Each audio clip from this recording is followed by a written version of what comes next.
અરવલ્લી જિલ્લા ભાજપ કાર્યાલય પર પ્રદેશ કોષાધ્યક્ષની પ્રેસ મીટિંગ કટોકટી દિવસ જાહેર કરી એ અનુસંધાને ધર્મેન્દ્ર શાહે આપી માહિતી। 25 જૂનના દિવસે ભાજપ દ્વારા કાળો દિવસ મનાવાયો। આ દિવસે સ્વર્ગસ્થ વડાપ્રધાન ઇન્દિરા ગાંધીએ રાત્રે 12 વાગે કટોકટી જાહેર કરી હતી। કોઈ પણ કાર્યકર આનો વિરોધ કરે તો જેલ હવાલે ધકેલી દેતા। હજારો કાર્યકરોને જેલમાં ધકેલ્યા। 25 જૂનની કટોકટી લઈ ભાજપ દ્વારા કાળો દિવસ મનાયો। Bureau report Kadar ડમરી Modasa. આજે 25 જૂન એ સમગ્ર દેશની અંદર કટોકટીના કાળા દિવસ તરીકે ઓળખાય છે। 1975ની સાલની અંદર તે ફેરીના વડાપ્રધાન સ્વર્ગસ્થ ઇન્દિરાબેન ગાંધીએ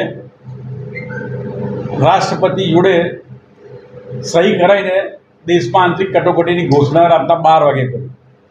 કોઈ પણ પ્રધાનમંત્રીની મિટિંગની અંદર આ નિર્ણય લેવાયો નહોતો અને 12 વાગ્યા પછી રાતના કટોકટીની જાહેરાત થઈ પછી સમગ્ર દેશની અંદર તમામ ફિલ્ડની અંદર સેન્સરશિપ લાગી ગઈ।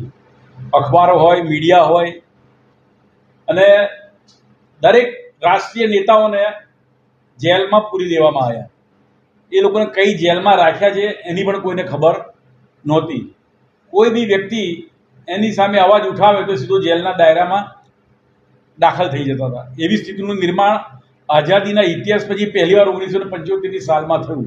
આ થવા પાછળનું કારણ એ હતું કે 12મી જૂન 1975ના દિવસે જસ્ટિસ જગમોહન સિંહ અલ્હાબાદ હાઈકોર્ટના ન્યાયમૂર્તિ હતા। એમણે કીધું કે વડાપ્રધાન ઇન્દિરાબેન ગાંધીએ લોકસભાની ચૂંટણીની અંદર ભ્રષ્ટાચાર કે ગેરરીતિ આચરી છે, માટે એમને ગ્રામ પંચાયતથી લઈને લોકસભાની ચૂંટણી 6 વર્ષ સુધી લડવા ઉપર પ્રતિબંધ મૂકવામાં આવ્યો। એના હિસાબે સમગ્ર દેશની અંદર મોટા પાયે આંદોલનો ચાલુ થયા અને એમને લાગ્યું કે મારી ખુરશી સહી સલામત નથી, એટલે એમણે દેશની અંદર આંતરિક કટોકટી દાખલ કરી।